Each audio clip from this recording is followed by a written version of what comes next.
आमंत्रित करतोय। शेठ हा प्रकाश ह्या अंधाराला मात करेल एवढं या ठिकाणी मी आमंत्रित करतोय। छोटम शेठ या ठिकाणी आपल्याला संबोधित करतील।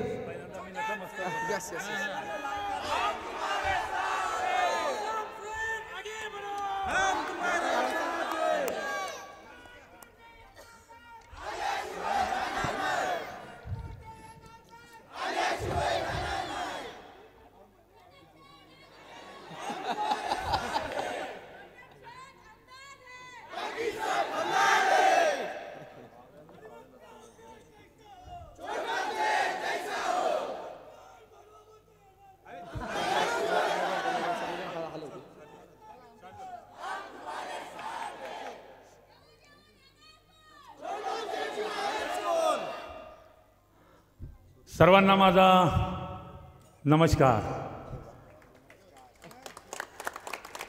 सर्वांनी एकदा बोलायचं आहे जोरात, वंदे वंदे वंदे भारत माता की, भारत माता की। आज आपण सर्वजण माझ्या प्रचार सभेसाठी उपस्थित झालेत। मी पुन्हा एकदा सर्वांना नतमस्तक होतोय, नमस्कार करतोय। या विधानसभेमध्ये आणि महाराष्ट्रामध्ये येणारा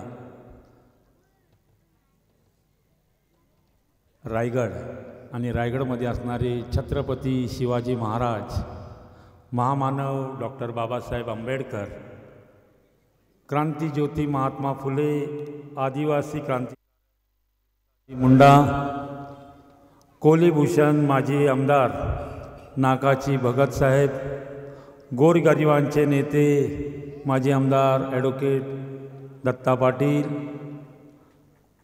गोरगरिबांचे कैवारी माजी आमदार मधुशेठ ठाकूर,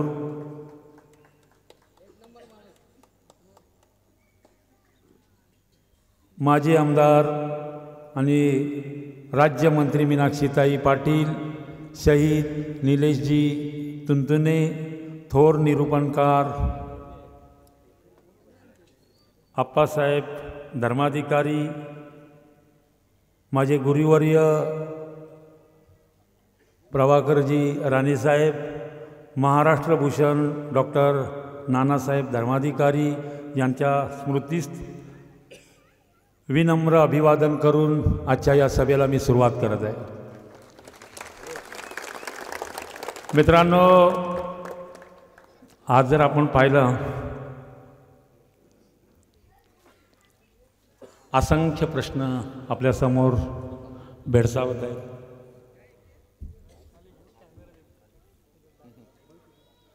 ज्या वेळेला मी माझा फॉर्म भरला त्यावेळेला आपण सर्वजण माझ्यावरती विश्वास टाकून माझ्या फॉर्म भरण्याच्या दिवशी आपण सर्वजण उपस्थित राहिलात, त्याबद्दल मी धन्यवाद देतोय। बरेच जणांना असं वाटत होतं की 4 तारखेला दिलीप भोईर आपला फॉर्म माघारी घेईल, पण नक्कीच नाही घेणार, कारण मला जनतेच्या हितासाठी काम करायचं आहे। मित्रांनो, मी राजकारणात 4-6 महिन्यापूर्वी नाही आलो आहे। मी 2004 साली मच्छीमारी बोट सोडली आणि 2009 साली पहिल्यांदा ग्रामपंचायतीचा एक साधा सदस्य म्हणून झालो। त्याच दिवशी शपथ घेतली, काम करेन तर जनतेसाठी।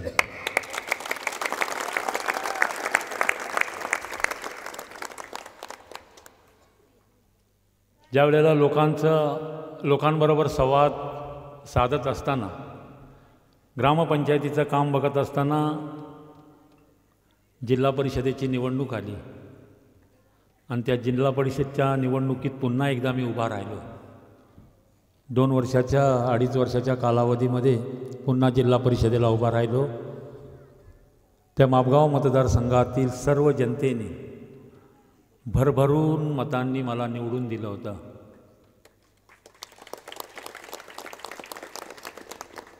नंतर मी समाज कल्याण सभापती म्हणून विभागाचं काम बघितलं 2017 साली पुन्हा एकदा निवडणूक लागली जिल्हा परिषदेची. पहिला काही जण म्हणतात ॲक्सिडेंटली निवडून आला. अरे अपक्ष राहिलो मी पंचायतीला, तू काय सांगतो मला ॲक्सिडेंटली निवडून आला? तू काय मला मदत नाही केली. उलटी माझी 2009 साली माझ्यासमोर ग्रुप ग्रामपंचायत झिराडमधले असंख्य माझे पाठीराखे तिथले ग्रामस्थ इथे आलेले आहेत. आमच्या डोळ्यामध्ये अश्रू आणणारा तूच आहेस, तूच आमच्या डोळ्यामध्ये अश्रू आणलेला आहेस. कारण त्यावेळेला पहिल्यांदा ग्रामपंचायतीची निवडणूक लढलो आणि 4 उमेदवार निवडून आले. त्यावेळेला 2च पक्ष होते एकमेकाच्या विरोधात जे अनेक वर्ष लढत होते. त्यांचे कोणाचे 2 आले आणि एकाचे 3 आले उमेदवार निवडून. आणि माझे अपक्ष म्हणून त्यावेळेला 4 सदस्य निवडून आले. काही अनुभव नसताना 2004 साली पहिला किंवा कोणताही राजकीय माझ्या माघारी बॅकग्राऊंड नसताना 4 उमेदवार निवडून आले आणि आम्हाला फसवण्यात आलं. आणि ते म्हणजे आत्ताचे विद्यमान. आम्हाला आमच्या डोळ्यात अश्रू आणलेले आहेत. अनेकदा आम्हाला सांगितलं सुधीर भाऊला आम्हाला की चालत्या गाडीत येऊन बसा. अरे हड, चालत्या गाडीत येऊन बसायला? अरे आम्ही आमचं अस्तित्व तयार करू. कारण माझ्या या जनतेवरती पूर्ण 100% विश्वास आहे. ज्या वेळेला मी रोहा मुरुडमध्ये फिरत होतो त्यावेळेला मला अनेक जण विचारत होते अलिबाग तालुका काय करेल. मी बोललो अलिबाग तालुक्यावरती माझा पूर्ण विश्वास आहे. त्या जनतेबरोबर मी 10 वर्ष जिल्हा परिषद विभागाचा समाज कल्याण सभापती असताना प्रत्येक घटकाला वैयक्तिक लाभाच्या योजना पोचवण्याचं काम केलं. त्यांच्या अडचणी विचारल्या, त्यांना नेमकं काय असायला पाहिजे, त्यांना शासनाने दिलेली प्रत्येक गोष्ट त्यांच्यापर्यंत पोचवण्याचं काम केलं.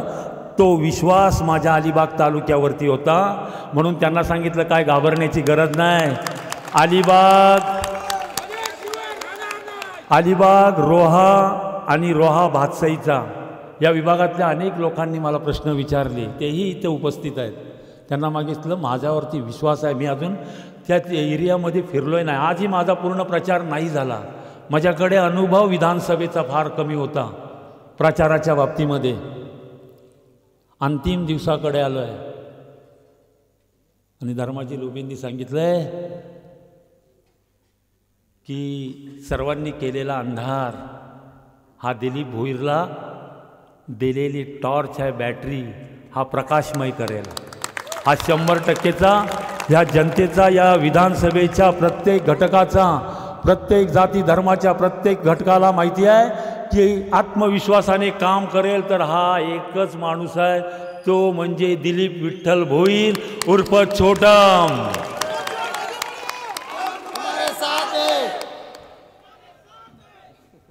दुसरा ट्राय मला 2017च्या निवडणुकीत उभा राहिलो मी जिल्हा परिषदेसाठी. 288 मतांची तुला मदत करेन सांगितलं. मांडवाला एका गणपतीच्या दर्शनासाठी गेलो होतो, मागी गणपतीच्या दर्शनाला. तेव्हा तिथे भेटून सांगितलं काय घाबरू नको, 288 मतांची तुला मदत करेल. अरे हाड, एकही मताची मदत नाही केली तू, ॲक्सिडेंटली काय निवडून आला बोलतो. अरे मी ज्या मतदारसंघावरती होतो ना त्या मतदारसंघाच्या लोकांवरती माझा 100% विश्वास होता आणि त्या लोकांचा माझ्यावरती विश्वास होता. त्यांनी विजय केला मला, तू विजय नाही केला. अरे आजपर्यंत तुम्ही दिशाभूल करत आलात, आजपर्यंत दिशाभूल करत आलात. आम्ही कोणाची दिशाभूल नाही केली. ज्या वेळेला या विधानसभेवरती फिरत असताना पहिले 6 महिने मी याचा सर्वे करत होतो. 6 महिने मी त्याचा सर्वे करत होतो. उगाच उभा राहिलो नाही विधानसभेला. सर्वे करत असताना आहे ना मित्रांनो, ज्या वेळेला ज्यांच्या घरी गेलो ना घरी, त्यावेळेला मला अनेक अपंग दिसले, अनेक जणांच्या नोकऱ्या गेलेल्या दिसल्या, त्यांचं घरचं व्यवस्थापन दिसलं. प्रत्येकाला जी मूलभूत गरज पाहिजे होती ना, मी उगाच फिरत नव्हतो.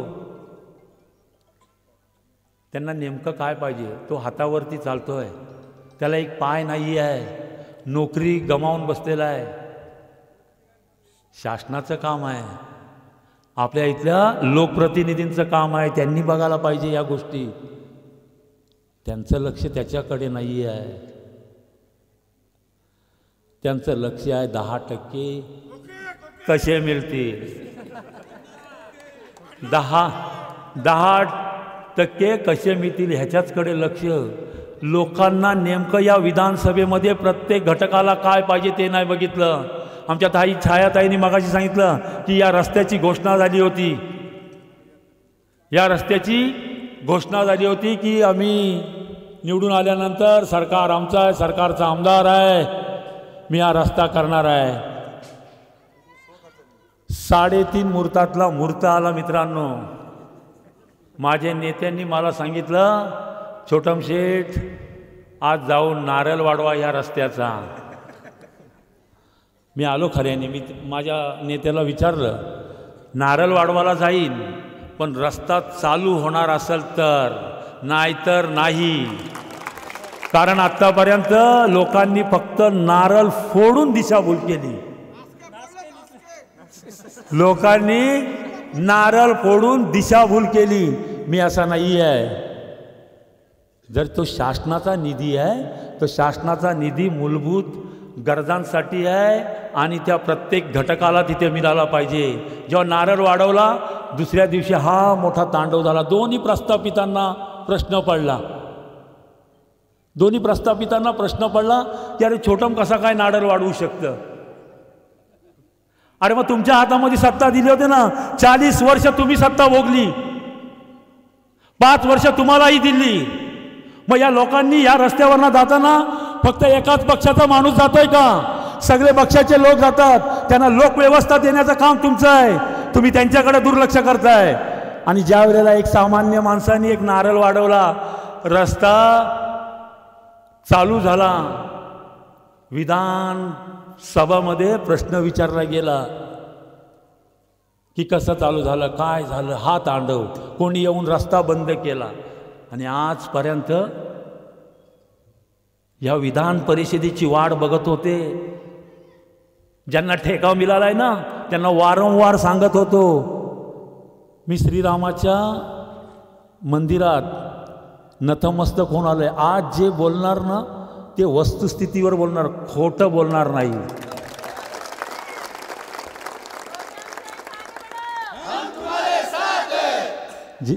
ज्या वेळेला नारळ फोडला, नारळ वाढवला, बरेच जणांनी त्याच्यावरती तांडव केला, अनेकदा रस्ता बंद केला. ज्या माणसाला टेंडर मिळाला त्याला वारंवार सांगत आलो की फक्त एक पॅच कॉन्क्रीटचा मारला. मित्रांनो, मी नतमस्तक झालो, खोटं बोलणार नाही अजिबात. त्याला सांगितलं की दुसरा पण पलीकडचा पॅच कर. पण आमच्या इथल्या राज्यकर्त्यांना माहिती आहे की जर पूर्ण जर हा रस्ता जर झाला तर याचा क्रेडिट आम्हाला मिळणार नाही आहे. अरे क्रेडिटसाठी राजकारण करू नका, सामान्य जनतेसाठी राजकारण करा. सामान्य जनतेला त्याच्या मूलभूत सुविधा आहेत. तुम्ही तुमच्या घरचे पैसे आणत नाही आहे. शासनाकडे आमची GST जमा होत आहे.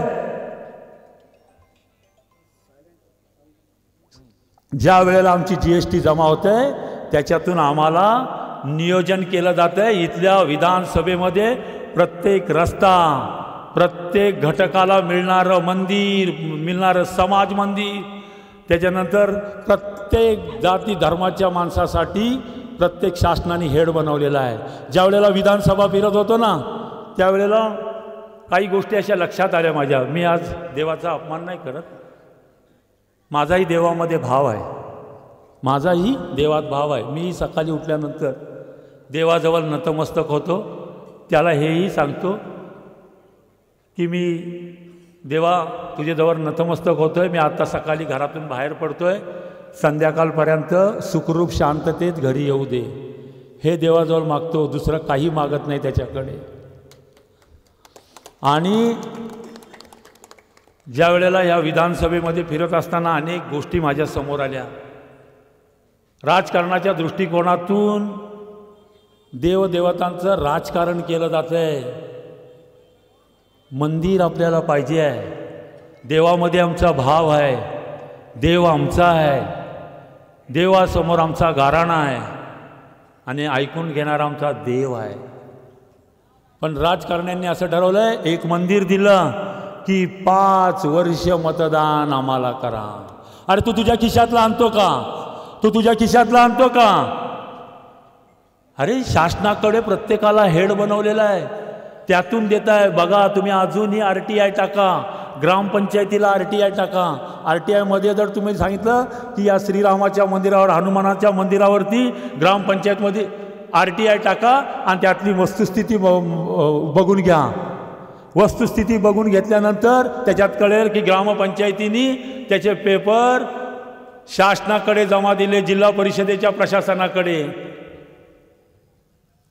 जिल्हा परिषदेकडे तुम्ही RTI टाकून बघा. प्रत्येक व्यवस्था ही प्रत्येक माणसासाठी आहे. आपले राजकारणी फक्त बोलतायत की आम्ही केलं आहे, आम्ही नाही केलं आहे. ही जेव्हा जनता एकाच समोर येते ना आपल्या समोर, ती तारीख आहे 20 तारखेला. ज्या वेळेला ज्या लोकप्रतिनिधीला सर्व लोक एकत्रित येतात, ज्या वेळेला मतदान करतात, तेव्हा तुम्ही ह्या विधानसभेचा लोकप्रतिनिधी होतात, प्रथम नागरिक होता, हे विसरता कामा नये. तुम्ही ते सगळं बाजूला ठेवताय आणि तुम्ही फक्त समोर आलेला काल, आलेले दिवस आणि राजकारणातून मिळालेले व्यवस्था हे आपल्यासाठी तुम्ही जमा करून ठेवताय. आम्ही नाही जमा केली. येईल त्या स्थितीवरती, येईल त्या नियोजनावरती, येणारा दिवस आणि येणारा टायमिंग ह्याच्यावरती नियोजन ठेवतोय. शासनाचे पैसे लुटून माटून खाणारा आम्ही माणूस नाही आहे. शासनाचे पैसे हे लोकहितासाठी आहेत आणि त्या लोकहितातूनच जनसामान्य माणूस आज माझ्या प्रचार सभेला, प्रचारात गेले अनेक दिवस माझ्या पाठीला पाठ लावून सैरावैरा धावतो आहे. जेवढा पण यंग जनरेशन आहे ना, यूथ वर्ग, त्यांनी 100% सांगितलं की यावेळेला काळजी करण्याची गरज नाही आहे. काळजी करण्याची गरज नाही, कारण त्यांना विश्वास आहे की आजपर्यंत ज्यांना ज्यांना निवडून दिलं त्यांनी आमच्यासाठी काही केलं नाही. गेल्या 5 वर्षामध्ये एकही आमसभा घेतली नाही.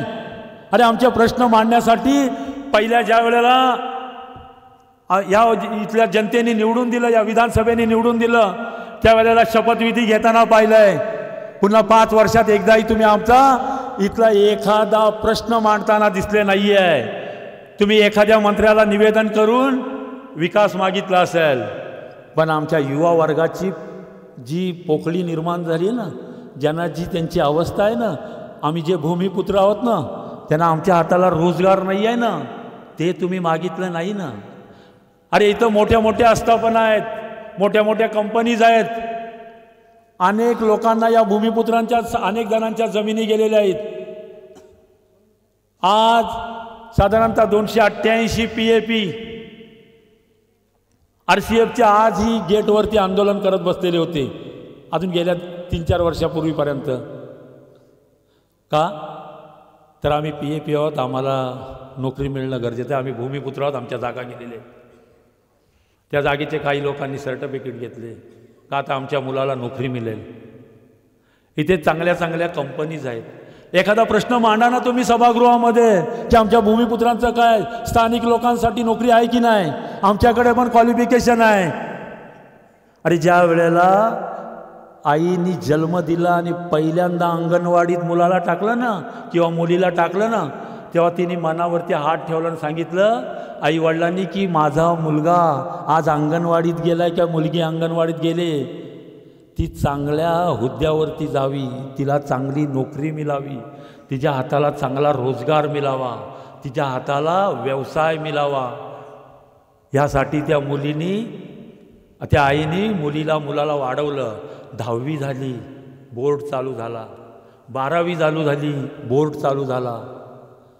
ग्रॅज्युएशन कंप्लीट केलं, त्याच्यात डिग्री डिप्लोमा घेतला. आजही तसेच आहेत, कारण आमचे कोणी प्रश्नच मांडले नाही ना. अरे विधानसभेमध्ये मांडा ना प्रश्न, त्यांना देणं गरजेचं आहे, त्यांना देणं गरजेचं. तुम्ही प्रश्नच मांडला नाही ना. आम्हालाही कळतंय, ज्या वेळेला मी जिल्हा परिषदेला समाज कल्याण विभागाचा सभापती होतो, जिल्हा परिषदेच्या आस्थापनेने एक प्रश्न मांडला की भरती प्रक्रिये संदर्भातला जिल्हा परिषदेने, आणि मी लगेच खणखण उठून उभा राहिलो. जिल्हा परिषदेमध्ये उभा राहिलो आणि सांगितलं की स्थानिक भूमिपुत्रांसाठीच जिल्हा परिषदेची नोकरी मिळाला पाहिजे. अख्खा सभागृह खळखळून हसला. माझ्याही लक्षात नाही आलं, माझ्या लक्षात नाही आलं. नंतर मी विचारलं की बाबा असं का झालं, असं कशासाठी झालं.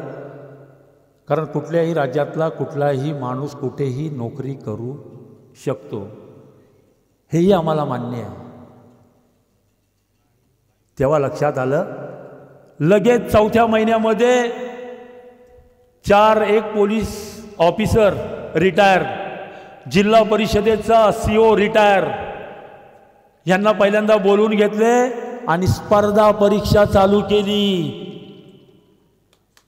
आम्हाला नाही शिक्षण मिळालं, गरिबीच्या दृष्टिकोनातून आम्हाला शिक्षण नाही पूरक मिळालं, पण तेव्हाही दूरदृष्टी ठेवली. आम्ही पहिली स्पर्धा परीक्षा घेतली आणि त्या स्पर्धा परीक्षेमधून बऱ्याच वर्षानंतर ती नोकरीची पहिल्यांदा जाहिरात निघाली आणि पहिले 7 लोक परमनंट नोकरीमध्ये गेले स्पर्धा परीक्षेमधून. हा आमचा विजन आहे. तुम्ही राज्य शासनाकडे मागा ना, इथले आस्थापना आहे, आम्हाला नोकरी मिळायला पाहिजे, आम्ही भूमिपुत्र आहोत, आमच्या जमिनी गेलेल्या आहेत. अरे तुम्ही मांडा तर, एकदाही मांडला नाही कधी. हे जेव्हा बोलत असताना आहे ना, युवा वर्गासाठी आम सभा होणं गरजेचं आहे. कारण समोरून एखादा प्रश्न निघतो, प्रशासनाला विचारलं जातं. एका साईडला जनता असते, एका साईडला प्रशासन असतं, आणि एका साईडला ज्यांना आपण लोकप्रतिनिधी म्हणून बोलतो ना, ते बसलेले असतात. समोरून जनता विचारतं, साहेब आमच्या नोकरीचं काय झालं, आम्ही तुम्हाला 5 वर्षापूर्वी निवडून दिलं, आमच्या नोकरीचं काय झालं, आमच्या व्यवस्थेचं काय झालं, आमच्या रोजगाराचं काय झालं. आमच्या इथं अनेक प्रश्न झाले, तौकेसारखे मोठे मोठे वादळ आले, आमचं काय झालं, हा प्रश्न असतो. आणि समोरून विचारल्यानंतर प्रशासनाला उठून विचारायचं असतं, काय आमच्याकडे आठवड्यातून एकदा पाणी येतोय, व्यवस्था कशी आहे ती सांग जरा उठून, पाणी पुरवठा विभाग. मग तो सांगतो, साहेब ते असं झालं, तिकडे पैसे नाही आहेत, किंवा तिथे पाणी लाईन टाकायला थोडीशी अडचण आहे. जेव्हा प्रश्न येते ना समोर, तेव्हा प्रश्नाचं उत्तर तिथेच असतं. मग तुम्हाला जर आम्ही विधानसभेवरती पाठवलं तर आमचा हा प्रश्न पाण्याचा घ्या आणि विधानसभेमध्ये विचारा, आणि तिथून आमचा प्रश्न सुटला पाहिजे. तुमच्याकडे दर वर्षाला 4 महिन्याला एक अधिवेशन ठेवलेलं आहे. त्या अधिवेशनमध्ये आमच्या इथल्या या विधानसभेमध्ये, या विधानसभेच्या क्षेत्रामध्ये अनेक रोजगाराचे, अनेक आरोग्याचे, अनेक शिक्षणाचे, कृषीचे असतील, शेतकऱ्यांचे असतील, अनेक प्रश्न आहेत. ते प्रश्न आमचे तिथे मांडायला पाहिजेत. आणि 4 महिन्यानंतर दुसऱ्या अधिवेशनमध्ये त्याची पूर्तता होते. आम्ही त्याच्यावरती कधी लक्ष नाही दिलं. आम्ही 5 वर्षामध्ये एकही आमसभा नाही घेतली. आणि आमचा युवा वर्ग आजही तसाच आहे. मित्रांनो, सर्व गोष्टी आहे ना मी जवळून पाहिलेल्या आहेत. शिक्षण न मिळाल्यामुळे आज माझ्यासमोर असंख्य ज्यांनी डिग्री डिप्लोमा केले, आणि त्यांच्यासमोर एक सामान्य माणूस कमी शिक्षण घेतलेला आज तुमच्यासमोर उभा आहे. येणाऱ्या 20 तारखेला आहे ना, 20 तारखेला आपल्याला ही गोष्ट लक्षात ठेवायची आहे. आपण पुन्हा 5 वर्ष माघारी जाणार आहोत. पुन्हा 5 वर्ष आपण माघारी जाणार आहोत. चूक करू नका. मी सर्वांना विनंती करतोय,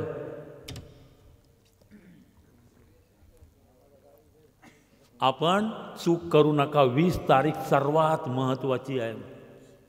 अनेक प्रोजेक्ट येणार आहेत. आमचा स्वागत आहे, आमच्या जनतेचा स्वागत आहे. अनेक प्रोजेक्ट येऊ द्या इकडे आणि येणारी आहेत. पुन्हा जर त्यांनाच दिलं तर ज्यांना 40 वर्ष पहिली दिली यांना 5 वर्ष पुन्हा दिली आणि पुन्हा जर 5 वर्ष दिली आपण सगळेजण माघारी जाणार आहोत. याचा पूर्ण विश्वासाने मी सांगतोय. आपल्याकडून कोणतीही चूक होता कामा नये.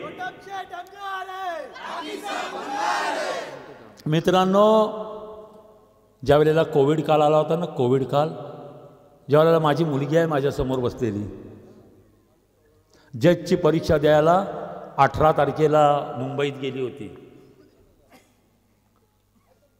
18 तारखेला परीक्षा देऊन ती घरी आली. 22 तारखेला पहिला लॉकडाऊन झाला. फक्त टी व्हीवर बघत होतो, चीनमध्ये असं आहे, बाहेरच्या देशात अमुक चाललं आहे, असं चाललं आहे, तसं चाललं आहे. फक्त मी टी व्हीवरती किंवा प्रसारमाध्यमांवरती बघत होतो. ज्यावेळेला माझी मुलगी आली ना, 18 तारखेला परीक्षा देऊन 22 तारखेला लॉकडाऊन झाला आणि 24ला तिला सौम्य ताप आला. माझी मिसेसही आहे माझ्यासमोर, माझा मुलगाही आहे तिकडे समोर. सौम्य ताप आला आणि कोविड तिला झालेला मी पाहिला. पप्पा मी मरणार, पप्पा मी मरणार. घरातून माळ्यावरून धावत धावत खाली यायची, अंगणात जाऊन बसायची, बाहेर येऊन बसायची. माझी मिसेस ती तशी म्हणजे बायको धाय धाय रडायची. मी बोललो आतमध्ये जाऊन रड, हा कोविड आहे. जेव्हा कोविड बघितला ना तेव्हा मला वाटलं की कोविड हाय, छोटम तुला काम करावं लागेल, छोटम तुला काम करावं लागेल. मी माझ्या मंडळाच्या सर्व 102 मुलांना, मंडळाच्या 102 मुलांमध्ये 12 मुलांना बाहेर काढले. पहिल्यांदा सांगितलं की तुम्हाला कोविडवरती काम करायचं आहे. तुमच्या जर वाट्याला काही दुःख आलं तर त्याची जबाबदारी छोटं आहे. घर विकायला लागलं तरी चालेल. ही वस्तुस्थिती आहे, ही वस्तुस्थिती आहे. मी अजिबात खोटं बोलत नाही. मी श्रीरामाला नतमस्तक होऊन आलो आहे. त्यांना सांगितलं, एक टीम तयार केली. मी बोलेन तिथंच लग्नाच्या मंडपात जा, मी बोलेन तिथंच मैताच्या ह्याच्यामध्ये जा, कारण आपल्याला लोकांची सेवा करायची आहे. आणि फार साधारणतः 2.5 वर्ष जिथे ज्यांनी ट्रीटमेंट घेतली, डेट झाले, घरीच राहिले, त्यांची बॉडीही आणायला गेलो. या विभागामध्ये अनेक जणांनी फोन केला, छोटं ज्या वेळेला मोबाईलवरती यायचं की ह्या लोकांना कोविड पॉझिटिव्ह झालेत ते, आणि त्यांनी बेड न मिळाल्यामुळे घरी येऊन त्यांनी ट्रीटमेंट घेतली आणि घरीच मयत झाले. त्यावेळेला तिथल्या लोकांनी सांगितलं, छोटं इथे डेट झालेली आहे, त्यांना कोविड झाला आहे. मी ज्या 4 लोकांना नेमलो होतो आणि 5वा मी, आणि ॲम्ब्युलन्सचा ड्रायव्हर 6वा घेऊन ती बॉडी घ्यायला यायचो. ही वस्तुस्थिती. आज बोलण्याची गरज काय? त्यावेळेला हेच लोक ज्यांच्यासाठी तुम्ही 5 वर्षापूर्वी मतदान केलं होतं, त्यांना निवडून दिलं होतं, तेव्हा खरंच तो काळ अत्यंत वाईट आला होता. अनेक तवके वादलासारखे अनेक आपल्यावरती भिरभिरणारे प्रसंग आले होते. त्या प्रसंगामध्ये ही सर्व जनता एका घरामध्ये बंद खोलीमध्ये घरामध्ये बंद राहून बसली होती. अत्यंत वाईट वाटत होतं. एका दिवसाला 27, 28, 29 डेट्स यायच्या हॉस्पिटलला. त्यावेळेला तिथं बेड उपलब्ध नव्हतं. आज ही हॉस्पिटलचं कॅम्पस फार मोठं आहे. त्या कॅम्पसमध्ये त्याच इमारती, त्यांनाच रंगरंगोटी, अनेक वर्ष तेच चालू आहे. त्यातच स्ट्रक्चर ऑडिट करतात, त्यालाच चिकटवतात, त्यालाच. फक्त ठेकेदार आणि राज्यकर्ते यांचे फक्त खिशे भरून 10% मिळवावे. अरे लोकांची व्यवस्था आहे, आम्ही जाऊन पाहिली ती व्यवस्था. ज्या लोकांना व्यवस्था मिळायला पाहिजे ती व्यवस्था तिथं मिळत नव्हती. ज्या वेळेला मी त्या हॉस्पिटलचा जो डीन आहे त्याच्याकडे गेलो, भाऊ काय चाललं आहे, मॅट्रेस नाही आहे, काही नाही आहे, व्यवस्था नाही आहे. त्यांनी सांगितलं, भोईर साहेब ही चुकी आमची नाही आहे, ही चुकी आमची नाही आहे. या हॉस्पिटलमध्ये 750 बेड्स आहेत, ह्याला दुसरा पर्याय नाही आहे. या 750 लोकांना जर दुसरीकडे जर नेऊन ठेवले ना तर हे सगळं नवीन होईल. पण आपले राज्यकर्त्यांना आजपर्यंत वाटलं नाही. अनेक वर्षापासून एकच इमारत, आताही त्याचा रॅम्प बनवायला सुरुवात केली आहे, इमारत तशीच आहे. अरे तुम्ही मागा ना, आता सांगताय 750 कोटी अमुक आणले तमुक आणले, कोण म्हणताय आम्ही आणले, कोण बोलताय आम्ही आणले. अरे करा ना, आमच्या व्यवस्थेत जनतेसाठी पाहिजे का अजूनपर्यंत एकमेकावरती खापर फोडत बसले. व्यवस्था आमच्यासाठी आहे, ती व्यवस्था द्या आम्हाला. तुम्ही ते मागत नाही आहात कोणाकडे. ज्या वेळेला उमटे धरणाचा आमचं जो एक संघटन, काय त्याचं नाव होतं, राकेशजी पाटील, त्यांनी आम्हालाही फोन केला की उमटे धरणातलं गाळ काढायचं आहे छोटम शेठ, तुम्ही काय मदत कराल का. मी त्याला सांगितलं मी मदत करणार, पूर्ण तयारीने येणार, पण कधी येणार तो वेळ न टायमिंग तुला सांगणार नाही, येणार नक्की.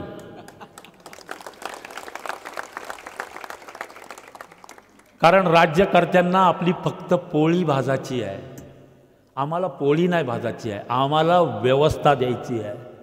व्यवस्थेसाठी आम्ही आहोत. आणि मग 4 पोकलन, 10 JCB, 25 डंपर घेऊन त्या धरणात उतरलो. इथल्या लोकांना, आम्ही MIDCवरती अवलंबून आहोत. MIDCवरती एवढं सुंदर धरण आहे ना. जेव्हा मी पहिल्यांदा गेलो तिकडे रात्रीचे 2 वाजेपर्यंत थांबायचो, तिथे तिथली व्यवस्था बघायचो, तिथे येण्या जाण्याचा मार्ग बघायचो. त्या धरणामध्ये किती TMC पाणी राहू शकतं, याचा जर गाळ निघाला तर किती गोष्टी ह्या अलिबाग तालुक्याला पाणी पुरवठा होईल. इकडे आठवड्यातून एकदा किंवा 2दा मार्च, एप्रिल, मे, जूनमध्ये पाणी सोडलं जाते. इथे व्यवस्था असताना, त्याचा फिल्टर प्लांट बसलेला असताना लोकांनी गदूल पाण्याच्या बाटल्या हलवून दाखवल्या. जिल्हा परिषदेची आस्थापना आहे, त्याच्यावरती दरवर्षी अनेक कोटी रुपये काढले जातात. व्यवस्था आजही नाही आहे इथल्या लोकांना, आजही व्यवस्था. मी जिल्हा परिषदेचा समाज कल्याण विभागाचा सभापती होतो, आजही व्यवस्था नाही आहे. ज्या धरणावरती गेलो तेव्हा मला लक्षात आलं की या धरणाचा जर गाळ जर संपूर्ण काढला तर अलिबाग तालुक्यामध्ये, दादा काय प्रॉब्लेम आहे नाही, त्या धरणातला जर गाळ काढला तर दर दिवशी तालुक्याला पाणी पुरेल. भले तालुक्याला नाही पण या विभागातून नगरपालिकेपर्यंत पाणी पुरेल एवढा पाणी आहे त्याच्यामध्ये. आपले लोकव्यवस्था तशी नाही. 64 कोटीची पाईपलाईन मंजूर केली. किती? 64 कोटीची पाईपलाईन मंजूर केली. अरे पण धरणातला गाळ काढायला जर 10 कोटी दिले असते ना तर त्यातला गाळ निघाला असता आणि भरपूर पाणी झालं असता. तुम्ही तुमची व्यवस्था बघताय का? तुम्हाला जनतेने याच्यासाठी निवडून दिलंय. 64 कोटीची पाईपलाईन, धरणात नाही पाणी, आठवड्यातून एकदा अजूनही टाकतायत ती. कार्यकाल संपला, कार्यकाल संपला, 26ला कार्यकाल यांचा संपणार. अजून धरण करतायत, अजून हॉस्पिटल होत आहे. दोन्ही मुख्यमंत्र्यांकडे बसले, ते सांगितलं होतं की उद्याची निवडणूक आहे, मी आमदार आहे, सत्तेत आहे, असं आहे तसं आहे, रस्त्याचा नारळ फोडीन, रस्ता स्वतःच्या खर्चातून चालू करेन. अरे धरणाची व्यवस्था करा ना. त्याची रिपेअरिंग करण्यासाठी तो आमचा राकेश पाटील वारंवार आंदोलन करताय, वारंवार तिथं प्रशासनाला पत्रव्यवहार करताय. अरे तुम्ही प्रशासनामध्ये आहात ना, मग तुम्ही जनतेची व्यवस्था पूर्ण करा, त्या जनतेसाठी राहा. 5 वर्षापूर्वी युवा नेतृत्वाला सांगतोय, युवा नेतृत्वाला 5 वर्षापूर्वी 2200 लोकांचे, युवा वर्गाचे 2200 युवा वर्गाचे रिझ्यूम बायोडाटा गोळा केले. नाही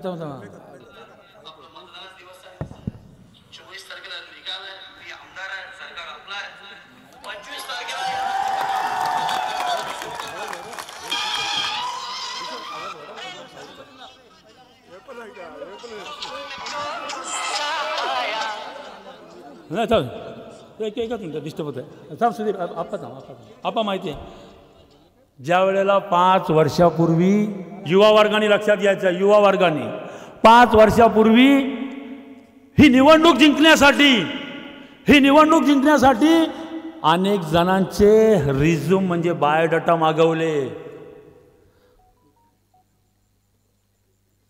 मागवले, त्याच्यावर त्यांचा फोटो लागलेला आहे, त्यांच्यावर त्याचा क्वालिफिकेशन आहे, त्यांनी त्याच्या आईबाबांनी त्याच्या माघारी घेतलेली मेहनत, कवडी पैसे जमा करून त्याला शिक्षणाचा दर्जा दिला आणि त्या 22च्या बायोडाटाला कांडा लावून पेटवून टाकले. अरे ही व्यवस्था आहे आमची? अरे ही व्यवस्था आहे का आमची? अरे आमचे लोकप्रतिनिधी आहेत, लोकप्रतिनिधी त्यांनी त्यांच्या पद्धतीने काम करणं गरजेचं आहे. तुम्हाला कोणी हरवू शकत नाही, पण तुम्ही काम नाही केलं. माझ्या ऑफिसमध्ये एक मुलगा आहे, आता हे बोललं जाईल की आत्ताच्या याच्यावरती बोललं जातं आहे, पलीकडची बाजू सांगतोय. ज्यांच्याकडे 40 वर्ष सत्ता होती ना त्यांची बाजू सांगतोय. आता माझ्या ऑफिसमध्ये संतोष नाईक आदिवासी मुलगा कामाला आहे. RDCC बँकेवरती 16 वर्ष काम करत होता कर्जत इथे. मित्रांनो लक्षात घ्या, फसवण्याची सिस्टीम यांची कशा पद्धतीने आहे बघा. आपल्याला फक्त आजपर्यंत मला तर वाटते वापरून घेतलं आपल्याला. छोटी मोठी व्यवस्था आणली, लोकांपर्यंत पोचवली आणि तिथपर्यंतच ठेवली गेली, त्याच्या पलीकडे नाही. एक प्रश्न 2दा मांडला नाही, त्याचा उत्तरही आला नाही. त्याचा उत्तर तर घ्या. उत्तर घेतल्यानंतर अपेक्षित आहे की नाही तुम्हाला बघा, आणि अपेक्षित नसेल तर त्या लोकांसाठी आपण पण काय करतो, एक प्रश्न मांडला ना आपले कार्यकर्ते, एक प्रश्न एखादा मांडला की अमुक शेतकऱ्यांसाठी अमुक गोष्ट केली की आपण इकडं समाधानी होतं. अरे बाबा आमच्या नेत्यांनी विधान भवनामध्ये आमचा प्रश्न मांडला. अरे मग त्याची पूर्तता झाली का? पूर्तता झाली नाही.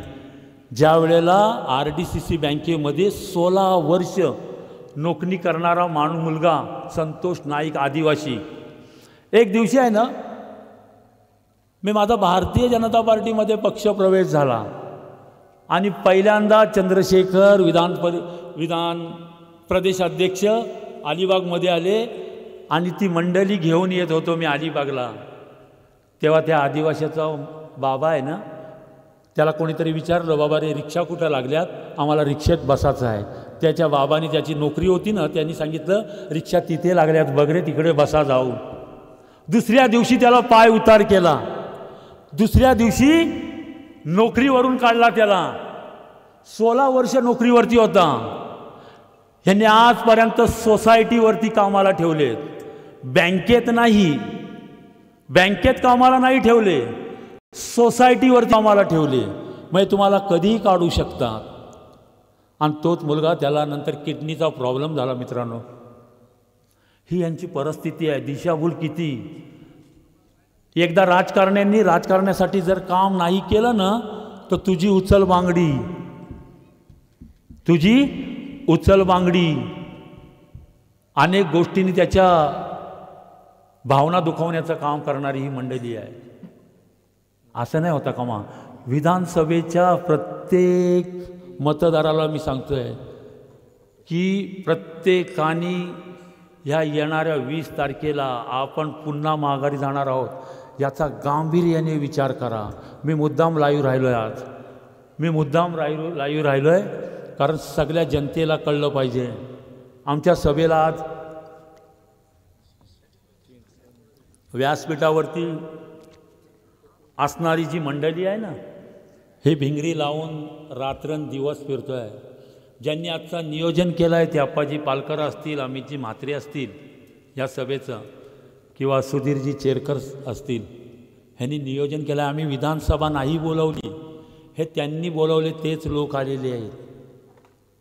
आपली ताकद विधानसभेने नाही, महाराष्ट्राने बघितली. फॉर्म भरताना हा आवाज आहे ना, हा महाराष्ट्रात गेला आहे. अरे मित्रांनो, मी पुन्हा एकदा तुम्हाला हात जोडतोय. अपक्ष उमेदवार आहे. महाराष्ट्राने दखल घेतली, माझी नाही, जनतेची. जनतेने दखल घेतली, आपली जनतेची दखल घेतली महाराष्ट्राने. आम्ही ज्या वेळेला लोकांचं नेतृत्व करतोय ना, त्यावेळेला वाटतंय की त्यांना मूलभूत सुविधा मिळायला पाहिजे. नाही 10 वाजेपर्यंत राहणार होतं, पण आपण आज ज्या वेळेला अनेक नियोजन आपण केलेले आहेत. आता इथलं का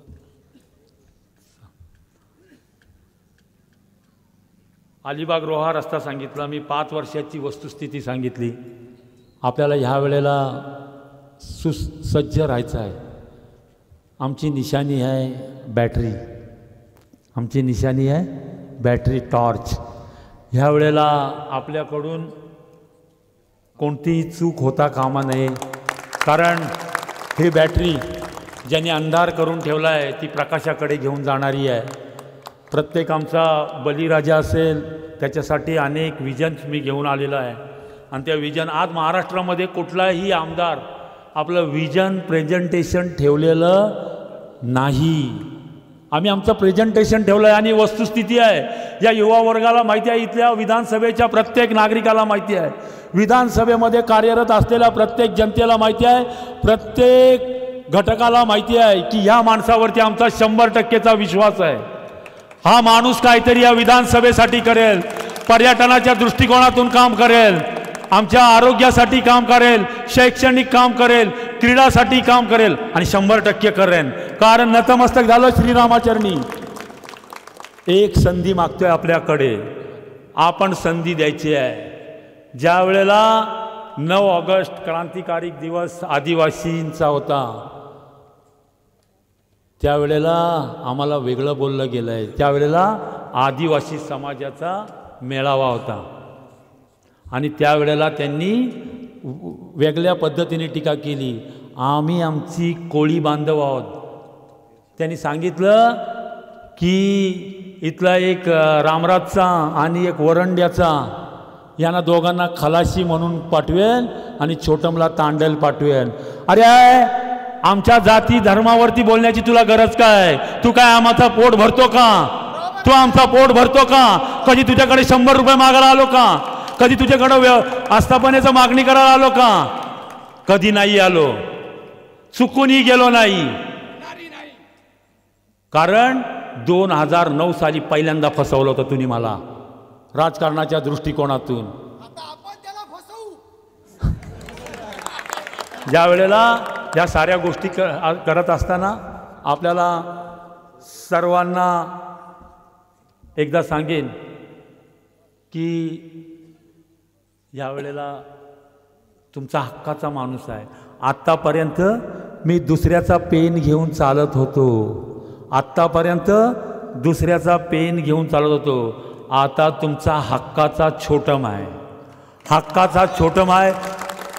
इथला आवाज, या विधानसभेचा आवाज आहे ना, त्या विधानसभेमध्ये एकदम कणखर असेल, कणखर. प्रत्येक अधिवेशनमध्ये, प्रत्येक अधिवेशनमध्ये इथल्या मूलभूत गरजा, प्रत्येक प्रश्नावरती, प्रत्येकाच्या नोकरी व्यवसायासाठी भांडणारा एकमेव माणूस आहे. हा विश्वास ठेवा, हा विश्वास ठेवा. हाच माणूस या विधानसभेसाठी, लोकांसाठी करत जाणार आहे.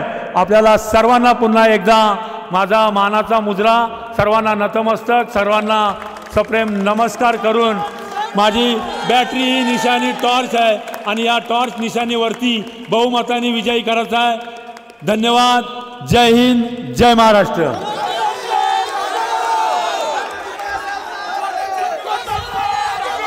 सगळ्यांचा मनपूर्वक आभार आणि ही साथ शेवटपर्यंत आपकी बार सिर पाएगा.